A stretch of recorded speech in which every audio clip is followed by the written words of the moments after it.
greatest of all teachers and giver of love, hope, faith, and wisdom, look upon your children, the teachers, learners, parents, guardians, and out-of-school youth and adults. We humbly ask for your mercy and forgiveness. Guide us to the right path. May our efforts be blessed with insights and understanding, wisdom and respect for all. Bless us with patience, for the path of learning is never easy. Bless our commitment to keep on learning new knowledge and experiences. Let your light shine upon us as we make our world a better place to live in. Amen.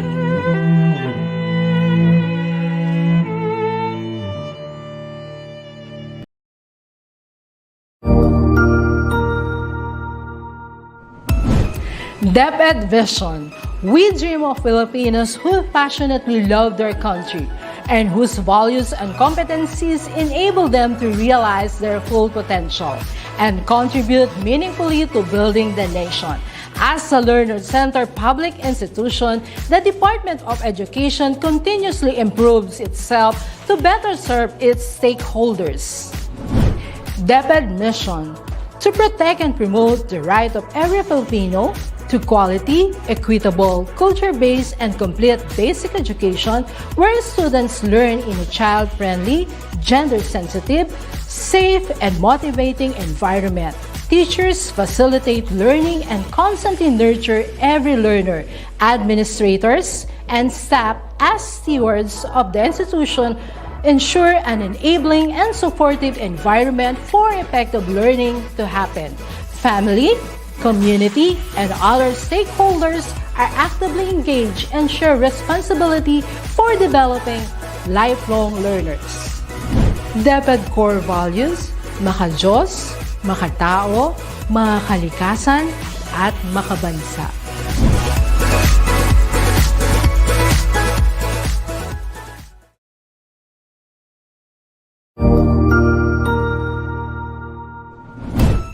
Isang masayang pagbati na may ngiti sa aking mga labi. Naghahanap ba kayo ng makakatuwang sa pagre-review ng inyong anak? Meron yan sa DepEd. Ang ETUlay online tutorial ay libre at handog ng ating kagawaran sa pangunguna ng OUA ICTS EdTech. Ito ay isang proyektong makatutulong sa mga mag-aaral, katuwang ang mga magulang o kasama sa kani-kanilang tahanan para masagutan at maunawaan ang mga modules. Hangad din ng programang ETUlay ang matulungan ang ating mga guro sa kanilang mga blended learning classes. Ang ating ETUlay ay mula kinder hanggang senior high school. Bukod sa academics, meron din tayong mga special programs gaya ng All is Wellness, Reading and Math Remediation, Storytelling, Mommy Tech Talks, Classes sa Gramatika, Speech Class, Financial Literacy, at marami pang iba. Pinalawig din ng ETUlay ang ating Alive program para sa mga mag-aaral mula grade 1 hanggang grade 3. Gayon din ay mayroon tayong ALS program at SPED tutorials na makasisigurong makakamit ng lahat ang inclusive education. May SPED hotline na rin para sa inyong mga katanungan patungkol sa special education. Kaya, subaybayan mula Lunes hanggang Biyernes, mula 9:00 ng umaga hanggang 7:00 ng gabi ang ating ETUlay. Sa ating pagtutulungan, maiaangat natin ang bawat isa. Ating itutulay ang pagkatuto upang di mapigil ang pag-aaral ng kabataang Pilipino. Itulay natin ito, sulong edukalidad.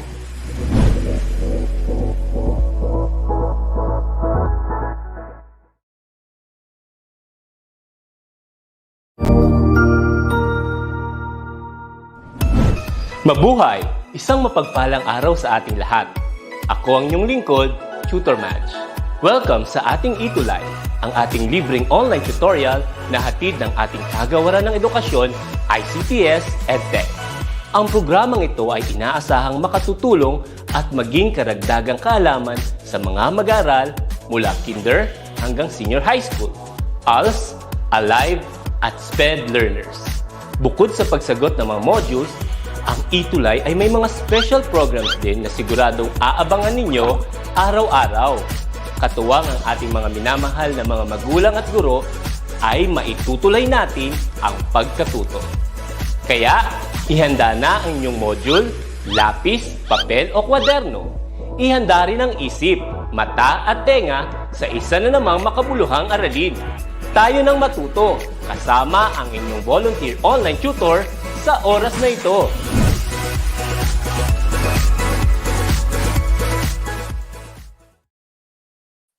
Ayan, isang magandang Friday morning mga ka-tech quiz. At yan, welcome po muli sa ating isa na namang araw na gawin natin makabuluhan sa pamagitan ng paglinang ng panibagong kaalaman. Ayan, so basa muna tayo saglit ng mga ilang comments. Ayan, greetings from Samantha Eunice, happy viewing. Ayan, good morning po from Mindanao Integrated School, Cluster 7. Yan, grade 9, Jeremiah. Wow. Thank you. And si Enrico Dalupan, good morning po. Enrico Manuel T. Dalupan, watching from Virgen de las Flores High School. Advisor, ayan, napaka-star-studded Si Billy Crawford at Principal Luis Mansan. Ayos. So thank you, Enrico. Grade 11, STEM student. Ayan. And to Irene Dequino, good morning. And kay Bea Jane Libanan from Orani National High School, Maine, ICT 11. Good morning. Ayan. Yes, Enrico, ikaw ay ating first honor sa attendance. Ayan. Thank you for viewing once again sa ating session. Ayan. So, ayan, good morning din kay Tutor Marlon Ramos, ang ating CSS Grade 12 tutor. Ayan, so pasensya na, medyo no, na-late tayong konti. May mga technicalities lang tayong na-experience. Ayan, good morning Tutor Paulo. Okay, so welcome muli sa ETUlay online tutorial. Ayan, inyo pong matutunghayan, syempre, ang ating aralin sa Computer System Servicing for Grade 11. So tayo po ay nasa quarter 2 na, no? Week 2 at ang ating pag-usapan sa araw na ito ay tungkol sa occupational health and safety. Ayan, sige, diretso na tayo para hindi na tayo tuluyan pa magtagal. Yan. Okay, so once again, I'm Tutor A from SDO Bataan. Yan. So every Friday po tayo, 9 to 9:40 a.m. No, dito lamang sa Facebook page ng DepEd EdTech Unit at DepEd tayo at sa aming YouTube channel DepEd Philippines, DepEd EdTech at DepEd TV. All right. So quarter 2 week 2, yan. Nananatili tayo sa ating learning competencies na assembled computer hardware. So at the end of this tutorial, you are expected to number 1, identify the different precautions before initiating action towards work, and apply occupational health and safety in a workplace. Ayan. So, ito kasi yung pinaka-basic na sinasabi natin na kailangan mapa-estudyante pa man tayo or nasa workplace na kailangan, we keep in mind yung ating tinatawag na OHS, no? Or yung Occupational Safety and Health or Occupational Health and Safety na napagpapalit kasi, which is anyway okay lang din. All right? So, what is OHS or what is Occupational Safety and Health ba? So, sabi rito is OHS or OSH is a working system. Sistema siya that prevents illness and injury. It is done by recognizing and identifying hazards and risks. Tatandaan yan, no? Sa occupational safety and health, ang pine-prevent natin yung hazard, ay pine-prevent natin na magkaroon tayo ng ma-injure, no? Casualty or illness, no? So we have to recognize and identify and then eliminate hazards and risks. So ito yung purpose kung bakit tayo nagko-conduct ng occupational health and safety. Okay? Changes in technology or work processes are likely to bring about the biggest change in computer users' exposure to hazards. Yan. So dahil nga sa mga dumarating na mga technological innovation, gayon din ang kaakibat nito na mga challenges, no, and mga masasabi nating hazards, no, sa ating workplace. Alright? Okay. So with that, we're going to discuss on how are we going to manage health and safety at work. Okay? So again, 'di ba matatandaan natin ang tatlong ah battle cry or pinaka-foundation kung bakit nagkaroon ng senior high school is una, para maging handa tayo sa trabaho, sa negosyo, at sa kolehiyo. So, kung hinahanda tayo sa trabaho, no, kailangan handa talaga tayo, number one, in managing the health and safety. No? Unang-una ng ating sarili, gayon din sa ating workplace. No? So, to achieve safety and health in your workplace, you need to follow three think safe step. So may tatlo tayong pag-uusapan muna, no? Na ano ba yung tatlong step, no? Para ma-ensure natin yung ating kapaligiran, no, sa ating workplace, no? Yung health and safety. Number one, spot the hazard, no? So sabi nga, may kasabihan, in order for us to provide solutions sa ating mga problema, first, we have to identify, no, affirm and accept na there is a problem. No? In any workplace, kahit saan ka magpunta, there is always a hazard. Lagi niyong iisipin yan. Kaya nga, di ba, lagi natin sinasabi, safety first. Di ba? So, we have to spot the hazard. So, i-identify muna, ano ba yung hazard sa ating trabaho? No? Now, bago yun, ano nga ba ang hazard? No? Yan. So, hazard is anything that could hurt you and or other people. It can harm the safety and health of people and can damage tools and equipment. So, hindi lang buhay yung pinapahalagan natin dito. Bagkus, syempre, yung ating workplace at yung mga kagamitan. No? Bakit? Syempre, loss sa production yan, yung pagka-injure ng tao while at workplace, no? May epekto sa production yan at may epekto, syempre, sa kabuuang pag-iral ng isang kumpanya, ng isang workplace. Naintindihan natin? So, we have to identify hazard. No? Ayun yung unang step. No? Spot the hazard. Kayong iba, yung mga sinatawag natin talagang critical, no, na mga mga workshop. So ito yung una nilang tinitignan. Kaya nga sa ibang bansa, alam nyo, ako on my experience, sa mga, halimbawa sa construction site, bago sila ah, nagsisimula ng kanilang construction activity, meron muna silang mga safety meeting bago mag-start. Every day yon, no, part yon, no. Bakit? Kasi they have to identify, okay, halimbawa maulan ngayon, no, risk yan kung ang trabaho natin ay naglilinya tayo ng kuryente, ng kawan ng kuryente, nagkagawa tayo, nagbabago tayo ng linya. So we have to spot hazard, and then so we can create a decision whether kung itutuloy ba natin yung trabaho ngayon or ipagpaliban natin, iset natin ng ibang schedule. Okay? So, spot the hazard. Unang think safe step yan. Alright? Next. Ang susunod naman natin, no? Ayan, so may isa pa pala tayong ano rito. So, statement. So, being alert, paragraph, sorry. Being alert at all times is good and is very useful in identifying hazard. Ayan. Kaya yung mga Boy Scout dyan, no? Yung mga laging alerto.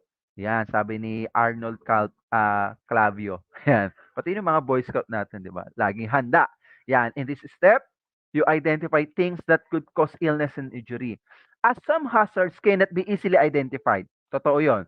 And are not fairly obvious, like chemicals or radiations, being keen is a must. So maging observant tayo, mag-obserba. So in identifying hazards, you must know the different classification or types of a hazard. Yan. So para ma-identify natin, syempre kailangan maklasify natin yung iba't ibang hazards, no? It could be physical, mechanical, or electrical, no, chemical, biological, and physiological environment hazard. Yan. So, those are the different classification ng hazards. Okay. Now, physical.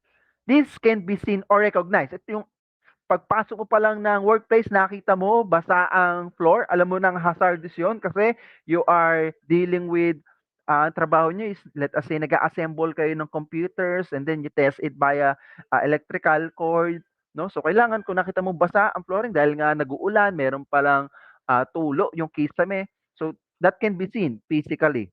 Naintindihan natin? So ayun yung obvious. Now, mechanical and electrical, this includes pressure vessels, electricity equipment, cranes, and machinery. So it includes naman yung mga machines, no? And anything that use electrical supply. Okay, so una nyo rin titignan yan, lalo sa bahay, no? Lalo yung gumagamit ng mga electric fan, so wag nating papabayaan na na nakasaksak siya, no? So hangga't maaari i-practice natin tanggalin sa outlet kung di naman gagamitin. Even yung TV, no? Hindi naman may standby power naman. Miski na, still it consumes pa rin, no? Wattage. No, again, when we deal with electricity, we call it the consumption, the wattage, no, yung konsumo niya. Okay, so it consume wattage, no? So another cost 'yon, no? Makakadagdag 'yun sa monthly electrical bills nyo. So physical, mechanical, and electrical, no? Next, we have chemical. Yan, example are acids and poisons, cleaning agents, dust, fumes, and explosive devices. Lalo na sa bahay natin, kung tayo ay gumagamit ng mga pesticides, no, yung mga chemicals, halimbawa yung mga detergent powder. So, we have to see to it na nasa proper places iyan, no? Number one, hindi siya maaabot ng mga small kids natin sa bahay kung may mga kapatid or pamangkin kayong mga small pa, alright? Next, biological. This includes viruses, insects, vermin, or yung mga pests and bacteria. Yan, lalo ngayon sa panahon natin ngayon may pandemya. No, meron tayong biological hazard. Kaya pag lumalabas tayo, di ba? Alam natin may biological hazard sa panahon ngayon. So we do use face mask, no? We do face shields, and then we keep on hand wash and sanitizing yung mga kamay natin, and we also encourage everybody na magpabakuna, no? Kasi alam natin may hazard ngayon biologically, no, dala ng COVID-19 virus. All right? Next, psychosocial environment. So workplace stresses arising from a variety of sources are example. Ayan, lalo ngayon dahil pandemya, limitado ang tao na lumabas, pumunta sa mga kinaugalian niyang lugar na puntahan para mag-unwind, mag-refresh, no? So nagkakaroon ng impact 'yan sa kanyang psychosocial. Yung iba, it's a real scenario. Some of us experiencing depression, depressive emotion. Why? Kasi nga, yung environment natin, no, even wala naman nga tayo sa workplace, no, is napaka-stressing. Why? Kasi hindi na naging normal dahil ng kulang 2 taon ang ating buhay dahil nga sa pandemya, no? Even na nasa loob ka ng trabaho mo, let us say pre-pandemic era, kapag may mga katrabaho ka or let us say classmate na hindi mo feel na makasama, no? It can cause psychosocial stress, no? Naintindihan? So, those things kailangan nating ma-identify 'yon, no? Hindi kasi porket nagtatrabaho tayo, no, nakaupo lang, wala na tayong stress. Yung sinasabi natin dito sa psychosocial environment. Naintindihan? So, meron pa rin, no? So, we have to identify that. So, kung nakita natin yung kasama natin, kaklase natin, kaibigan natin, no, kasama natin sa bahay na parang naninibago tayo sa kanilang mga kilos o galaw, no? So, it's time to check on them, no? Kumustahin natin sila. Alright? Next. So when doing the hazard identification step, you need to coordinate with the people working around you like your co-employees and supervisors. You can ask them about the task they find physically difficult and awkward. Ito yung sinasabi ko sa inyo. No? Bawa, sa bahay na lang eh. Sabi ko kanina, if you see your ate that doing work from home, no, medyo tutulala na. So you can talk to them, no? Yain nyo for a coffee, for a cup of coffee, no?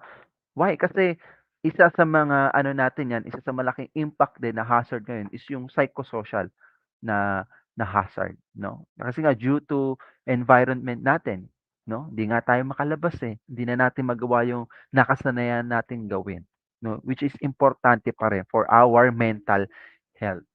Okay, so maganda ang topic natin ngayon kasi napaka-inclusive at napapanahon.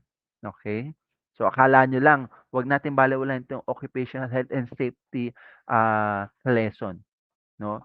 Basic ito, kaya nga basic, mahalaga na kailangan natin matutunan. Okay? So it's very important that you take note of every hazard you could identify. Be sure not to just look for obvious hazards. Consider those that have potentials. Ayan, yung mga halimbawa, nakita mo lang sa sa bahay na lang, nakita mo sa bahay niyo yung upuan niyo, uuga-uga na, ayun pala natanggal na yung pako o sira na. So dun pa lang, identify niyo na, sabi niyo, "Tay, Nay, sira na 'to upuan natin, gawin na ho natin." 'No, gawan na ho natin ng paraan para makumpuni. Bakit? Kasi sabi nga, sa occupational health and safety, ina-avoid natin yung pagkakaroon ng injury. Okey, tatandaan niyo lagi 'yan. Kasi lahat responsable tayo, 'no? Pananagutan natin ng bawat isa, tatandaan niyo. Kaya nga, ako halimbawa during the laboratory nung normal pa ang lahat, 'no, kapag nasa laboratory kami. So, 'pag laboratory, ito na yung mga performance task, 'no, sa computer. Avoid horseplaying. Ito yung pagbibiruan. 'No, avoid muna natin 'to. So remember that not all injuries are immediately recognized, like those that are caused by long-term exposure to chemicals or radiations. Yan, especially yung mga radioactive materials. Pero sa atin naman, we are not dealing naman mostly sa mga radioactive materials. No? So radiations, let's say sa screen, tolerable pa yan eh. No? So going through that not unless yung mga nuclear radiation, medyo matindi yan.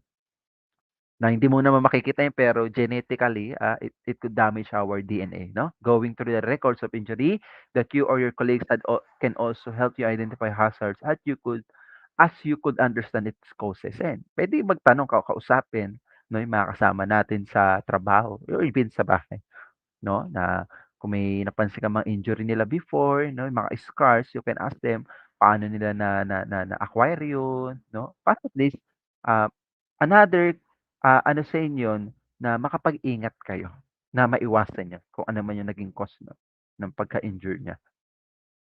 Alright, sunod natin, after ng step 1 na identify the hazard, next we are going to assess. No? Na-identify mo na, eh, uy, ano 'to, psychosocial, environment hazard. Uy, biological hazard. Now, we are going to assess the risk, no? Lahat naman niyan may risk, no? So, risk is the likelihood that a hazard will cause injury or ill health to anyone or near workplace. Laging may risk, tatandaan niyan.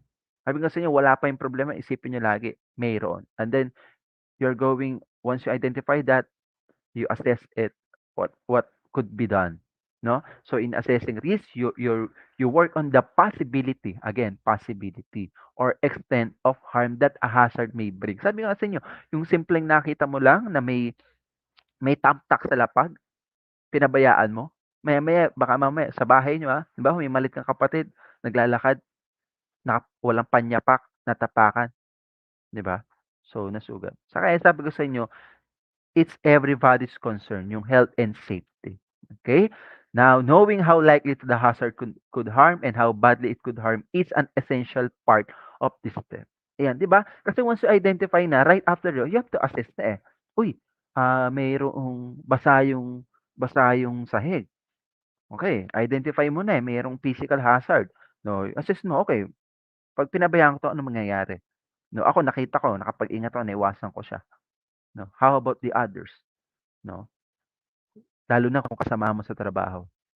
Once ma-injure yan, matitigil operation nyo. Magkakaroon ng impact yun sa production process nyo. At magkakaroon din ng impact sa tinatawag nating production loss, no, ng company. Okay? So you make the judgment about the seriousness of each hazard that you have identified in step 1 and decide which hazard requires the most urgent attention. Ito nga yung tinatawag nating ano, eh, common sense na lang, eh. Kasi yung iba, may common sense na kaso kinulang. Ayan, sinasabi ko, kinulang na lang sa ano, sa tawag dito, sa pagke-care sa ibang tao. Kasi inisip niya, okey, nakita ko, nakaiwas naman ako, pinabayaan. Kaso paano yung ibang tao, yung katrabaho mo, yung kasama mo sa bahay, 'no? Hindi dapat gano'n, 'no? So, identify the risk, assess the risk, okay? Okay, so again, there are also factors that you need to consider when assessing risk. Okay, so it is important that you know the nature of hazard posing the risk, the hazards combination, the types of injuries that you consider to be the risk end result. No, so risk assessment factors also cover the workplace wherein hazards are found to be present.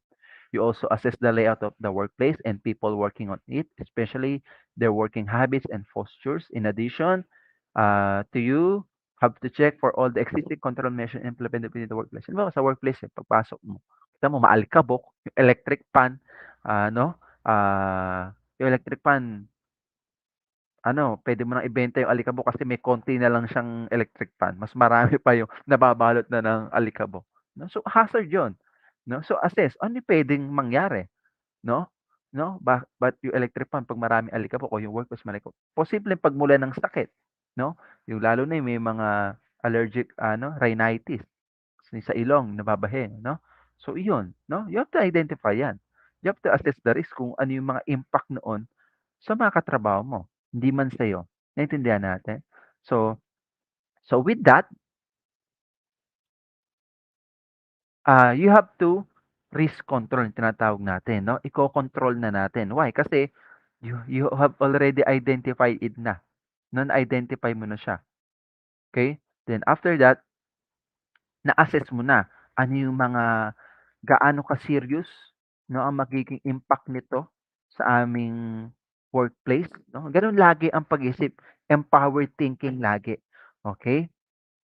Alright, so you have to make the choice. So you are going to risk control. So hazard management, again, management. Kasi you can control it, you can manage, no? It's a continuous process, no, that can be used to improve the health and safety of our workplaces. So by adhering with the first two steps, we can eliminate the hazards in our workplace. Ayan. So ito na yung ginatawag nating process of elimination. 'No, naintindihan natin? So, tatlong step 'yun, para, ma-observe natin yung tinatawag nating, occupational health and safety. Again, occupation kasi sa trabaho, occupation, 'no? So, sa bawat trabaho, sa bawat workplace may mga hazards 'yan. So, una, we have to identify the hazards, assess the hazards, and make the changes. 'No? So dito i-eliminate na natin yung mga na-identify natin at mga na-assess nating hazards sa ating workplace, mapa-physical man 'yan, mechanical, electrical, 'no, biological, ah, psychosocial environment, 'no?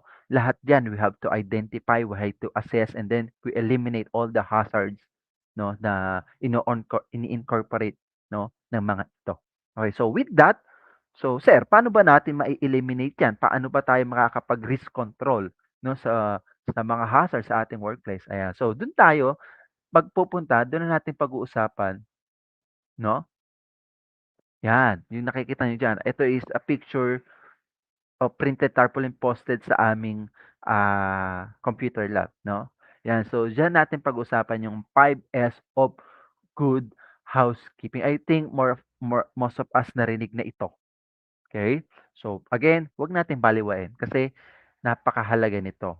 Ito na yung pinaka-actual process methodology on how are we going to observe safety and health sa ating workplace or even sa bahay na lang natin, 'no? So 5S, 'no? Sir, ano ba yung 5S na 'yan, 'no? Ayan ba yung cellphone? Hindi 'yan 'yon. So 5S is a Japanese methodology for making more efficient workplace, 'no? It was developed by Hiroyuki Hirano in Japan in the late 1980s. It was so called because of the five different phases in which all start with S in the original Japanese language. Oo, kasi Japanese talaga 'to and then nilagyan lang ng counterpart, English, words, 'no? So ito ay isang work procedure, 'no, na unang na-observe sa Toyota industry, car industry. Siyempre production 'yon. Sabi ko nga sa inyo kapag production kayo, mass production, lakas paggawa, ah, kailangan hindi matigil 'yon. Isang katiting lang na oras, it could have a bigger effect, 'no? sa sales, and then the whole production system ng isang company. So kaya talaga itong mga Japanese napaka-keen, napaka-strict na when it comes with workplace procedure. So that's why kailangan ma-achieve nating maintindihan ang 5S na ito. Okay? So applying 5S on your computer can help you better organize your files. So dito sa magiging konteksto ng ating pag-aaral sa 5S, no? Gawin nating in two way, both in computer organization and even in our home, no? Home places. Okay? So number one, yeah, we have Siri. Siri o Seiri or yung sort. Again, Seiri, it's a Japanese word, no? So ginawan siya ng English counterpart, yung sort. So this first phase is the know what, no? You must have a clear you must have a clear understanding of what files are needed and what aren't that much. Halimbawa sa computer system, yan, lalo sa mga teachers natin diyan, no, mga kasama nating teachers. So even yung mga students, yung mga files mo naglabo-labo na diyan sa ano mo, no, sa iba't ibang subject mo, sa English, sa math, sa major job subject mo, sa Filipino, etc., etc. So, ang sabi rito, theory requires critical sorting, inspection, and identification of files. There is a need for you to eliminate duplicates and unnecessary files. Therefore, you will need to classify the files as waste or valuable. Delete all files that are unnecessary.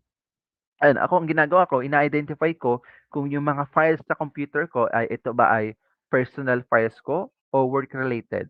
Yan. So, doon, in-identify ko na. Then, in-inspect ko, okay, itong sa mga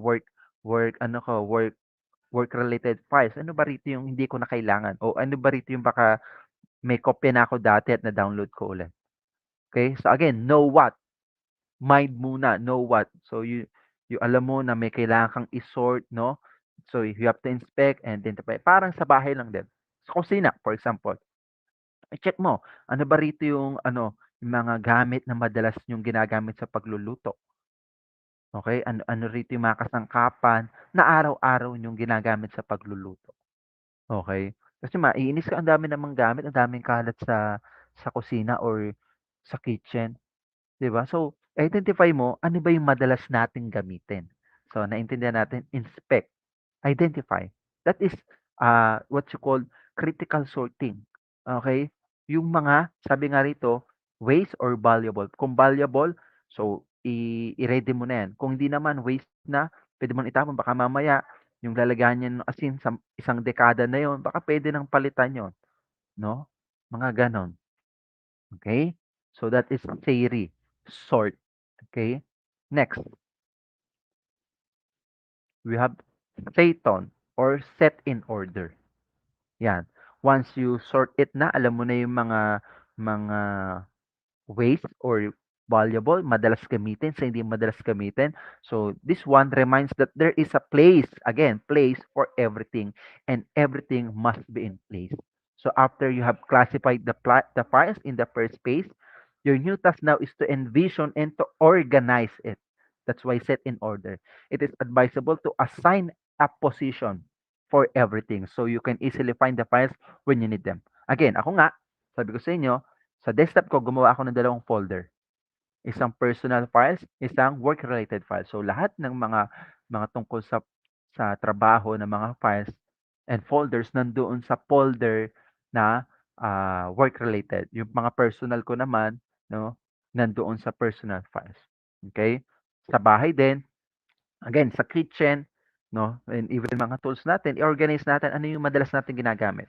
Kawali, chance o C to 8 na nasa isang lugar yan na madali mong makuha para pag ginagamit mo kinabukasan, doon makuha. Yung kawa na malaki, no? Yung ginagamit natin pag nagluluto ng halaya, yan, dahil Christmas season na. Yan. So, madalas yan, syempre, di mo na araw-araw ginagamit yan at unless may okasyon. So, nakatabi yan, let us say, sa cabinet, okay, or nakasabit sa pader. May mga ganun kasing setup, no. So ganoon ang pag-order, no. See to it, yung lagi mong ginagamit nandiyan lang sa isang lugar na madali mong makuha. So that is how are you going to organize things, no? yung madalas gamitin sa hindi madalas gamitin. Sa importante sa least important things. Alright? Staton, set in order, organize. Okay? Next, no? We already have Seri, no? Sort, Staton, set in order. Yan. Ito. So, ito yung about naman to sa mga file management to. Okay? So, I will not take so much ano naman na rito. Kasi nga yung practice ko, gawa ka lang ng folder. Personal, work-related, urgent, not urgent, important, not that very important. Mga ganun na labeling sa ano, sa folder. Alright? Next. No? Pangatlo natin, say so or shine. As you have classified and sorted your files that are still needed, keeping your computers neat and clean is the next step. It is no one-time task, but rather an ongoing and daily job. Ayan, hindi yung gagawin natin, okay, next week na lang ako mag-arrange ng files. Okay, next week na lang ako magwawalis at maglalampaso ng sahig. Okay, again, no? It's an ongoing and daily job. It is very important to make sure that all parts of your computer, like screen, keyboards, cables, and main box, are all free from dust to ensure that they won't have any problem or malfunctioning. Yan, totoo naman yon. Kung yung computer mo, kaya nga ina-avoid natin kumain sa harap ng computer kasi yung lagkit na mga kinakain natin, no? Ah, nalalagay natin sa keyboard, sa screen, nadudumihan. Okay, so pag madumi, hindi mo makita masyado yung binabasa mo sa screen. So, it could have an impact. So, you have to practice cleaning. Kaya nga shine, no? Next, remember that a clean screen reduces glare dust. Free computer can keep cooler, reducing to the chance of fatal error or data loss. Ayan, lalo sa mga computer, yung mga exhaust system natin dyan, sa mga naka-desktop, no? Meron din nakitang memes niya sa Facebook eh, no? For sale, alikabok may konting computer. Kasi sobra yung desktop computer, puno na ng alikabok eh, no? Bakit? Kasi hindi nag-practice ng day-to-day cleaning, no? Eh, ano ba yung punasan man lang or i-brush mo, let us say, kahit once a week, yung loob na internal parts ng ano mo, ng computer, no? Kasi nagkaroon ng build up. No, ganito, kung gaano mo kadalas yung extent, no, ng paggamit mo ng isang gamit, isang equipment, gano'n din sana yung extent ng pagme-maintain mo or yung paglilinis mo sa kanya. Naintindihan? Okay? Clear? Okay, clear. So we are done with theory sort. We are done with what you call this? Yung pangalawa natin. Si set in order. Ayan. Si say so. Tama ba? Tama ba yung sinabi ko? Tama, mali ako eh. Staton, sorry, set in or series, sort, Staton, set in order. Yan.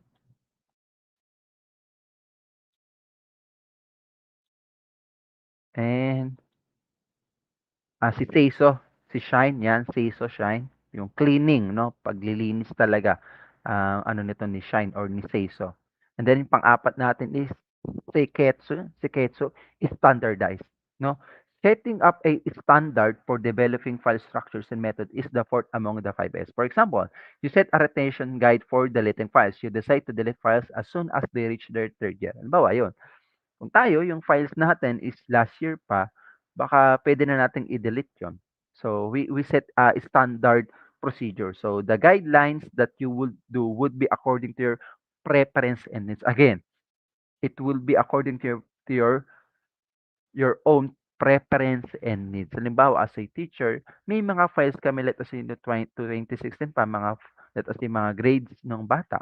No? If tapos naman na yun, kasi na-print na namin at na-submit na namin sa registrar office. So, maybe it's time na i-delete na namin, tanggalin na namin dito sa aming computer system. Okay? So, we have to standardize. So, yung mga sabi ko nga sa inyo, magkakabnate itong tatlong 'to, eh. Yung mga gamit natin sa bahay, 'no, meron tayong let us say period lang na na na dapat sundin, 'no, para, ah, maano natin, tawag dito, ma-retain natin yung mga bagay. Kaya nga let us say, sa sa ref na lang yung mga excess food natin, 'no, lalagay natin sa ref. Hindi naman porket ni-ref mo na pang isang taon na dun yun. No, you have to set, may mga tinatawag yang shell life. No, halimbawa yung tirang ice cream, yung tirang cake, yung tirang ah, spaghetti. Yan, nakakagutom na kasi, no? Pag pinag-uusapan natin pagkain, no? May retention period or may shelf life lang din iyan. Di porket ni-rep mo, nandiyan, goods na yan. No, hindi. No? So, may mga retention period yan. So, you have to know the standard uh, uh, shelf life ng mga gamit na yun or mga pagkain. Lalo na sa pagkain, napakasela niya. It can cause, again, illness. Okay? Next. She could say or sustain naman. This could be the hardest of the phase. No, you may have all the four aforementioned being done. Nag-sort ka na, sinet in order mo na, nilinis mo na, shine mo na, then standard ka na, alam mo na kung ano yung mga procedure guidelines on how you're going to use, on how you're going to retain yung mga gamit, no? Now, maaari nating malagnig naman this as this require continuous action. Kaya nga ang word sustain. She could say sustain. In this space, doing the first four must be a habit.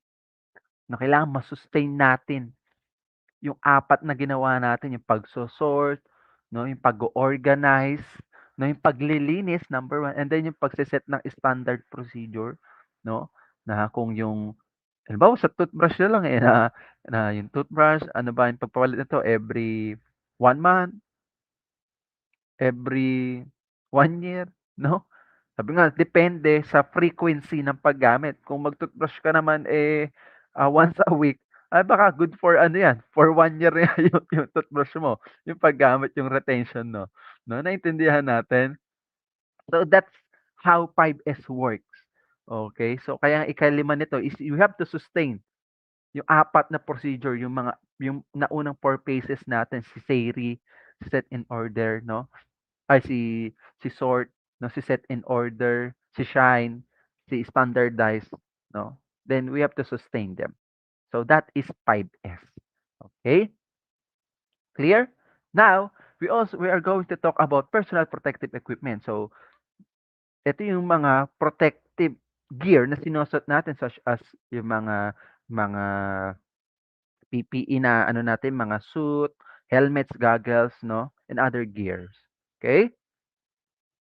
So, halimbawa diyan yung goggles, importante 'to 'no, sa atin sa computer system para ma-avoid natin yung magkaroon tayo ng mga particles pumasok sa ating mata, eye shield 'no. Then yung shoes natin, rubber shoes, rubber dapat yung sole natin to avoid grounding 'no, sa sahig, especially when we are dealing with electrical wires, okay. What else? Dust mask. Lalo eh, kahit face mask, no? Kailangan, importante yan. Dahil again, may biological hazard tayo, may virus tayong hindi nakikita ngayon. And even gloves, yan. You have to practice, no? Especially kahit siguro, sa mga, especially pag nag-ano ka, dati kasi gano'n, eh, nung unang-una nagla-gloves ako paglabas, eh. Pero until recently siyempre nabakunahan din, may dala naman akong alcohol, nagsa-sanitize and then frequent hand washing, which is okay. But still, gloves, siyempre 'pag nagha-handle tayo ng mga heavy industrial works, so we have to use gloves, 'no? Yung gloves depende pa rin sa kung ano yung tatrabahuhin mo, kung electrical, dapat yung, insulated, yung may rubber sa kamay, no? And apron siyempre para hindi madumihan yung ating, damit, yung ating uniform, okay. So these are the most common PPE or personal protective equipment na, mahalagang ginagamit natin. Alright? Ayan. Sige, bago tayo magpatuloy, batiin muna natin 'yan sila Ma'am Marieta Ponce from Osamis City sa Pulo Elementary School, si Ma'am Anlisa Gerance, Ashley Kate Ramos, Gino Tua Mendoza, good morning po sa lahat. 'Yan si Bea D. Quinto, blessed morning po, watching here at De La Paz Libutad High School San Simon. Ayan, happy viewing po. 'Yan, so salamat po. So what are the questions do you have in mind? May mga katanungan po ba tayo diyan? Kung wala, alam mo na, si teacher ang magtatanong. Ayan. Sige, konti lang naman to, 5 items lang. Alright?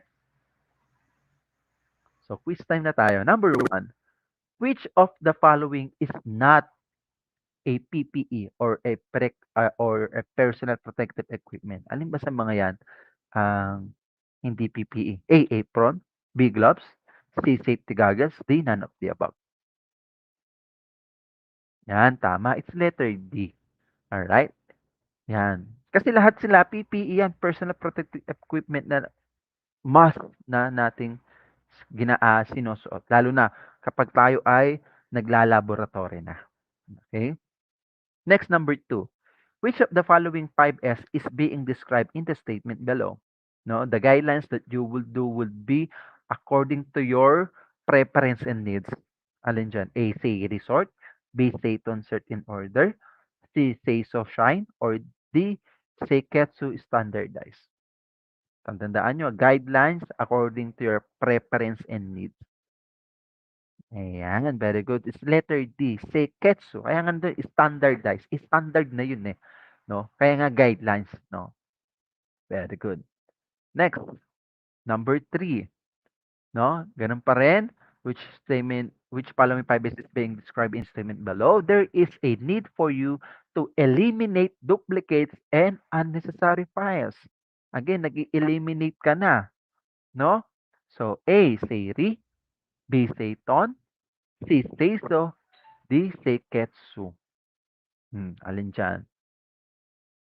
Ayan, very good. Say or sort. Kaya nga eliminate unnecessary files or duplicate things. Yan. So, say resort. No? Number 4. Same lang din. So, anong B5S ang dinidescribe sa statement? Remember that a clean screen reduces glare dust. Pre-computer can keep cooler, reducing the chance of fatal error and data loss. Of course, napaka-obvious. It's C. Say so or shine. Ayan. Yan. So, number 5, biological hazards includes viruses, insects, vermin or pests, and bacteria.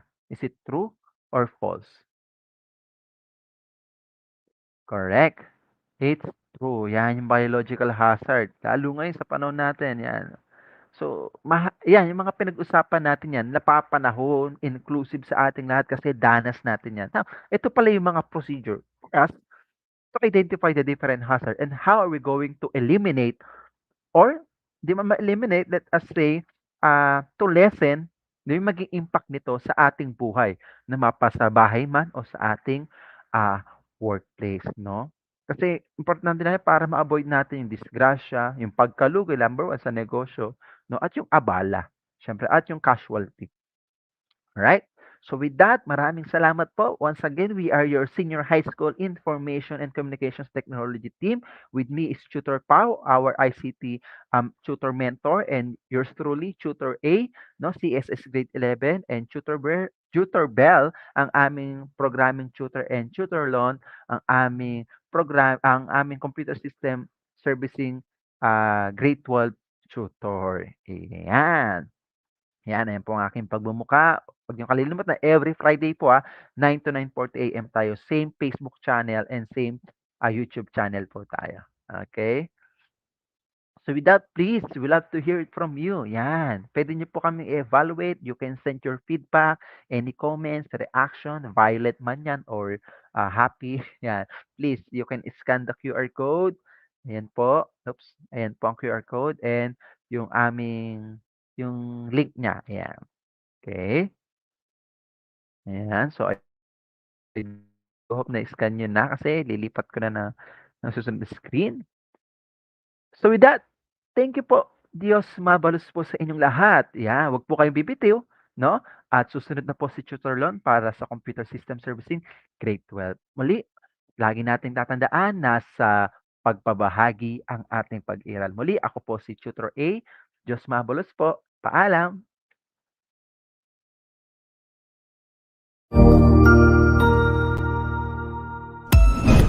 Ang husay naman! Natapos mo ang iyong tutorial session kasama ang iyong mahusay na ETUlay tutor. May bago ka bang natutuhan? I-share na yan gamit ang hashtag ETUlay Level Up. Huwag aalis ha, dahil may susunod pang programa na pwede mo ring panoorin at salihan. Dahil naghihintay na ang iyong mga tutors. Happy learning dito sa ETUlay!